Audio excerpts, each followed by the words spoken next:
In today's video, I want to show you guys how you can fix a display problem and how you can easily change the picture settings here on your TCL TV.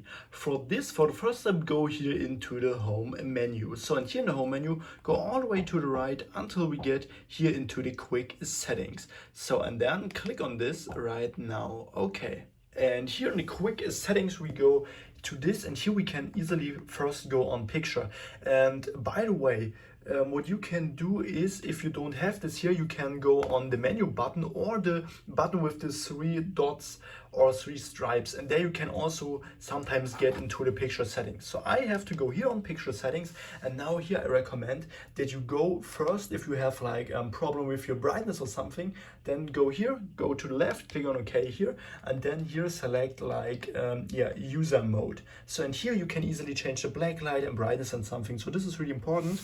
And what we also can do is we can go completely down here, and here we can reset everything to default. So sometimes this is really helpful to fix like these problems. Okay.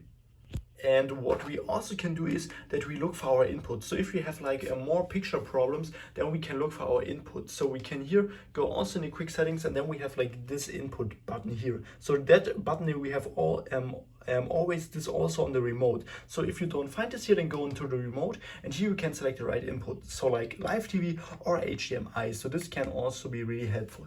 So and what I also recommend is that you, when you have like HDMI devices and USB devices and something else plugged in the TV, then try to unplug everything, and sometimes this helps to fix the display problems. So and if not, what we also can try to do is go here on quick settings again, then in all settings. So in here in all settings, we go down, and then we go here on system first, then go to the right until we get to this here, and then we go here on about, and here we can try to do a system update. So sometimes this is really helpful. And what we also can do, we can also go here on system, and then we can try to restart the TV, and sometimes this helps also to fix the display problems. If I could help you with the video, then please leave a like and subscribe, and see you next time.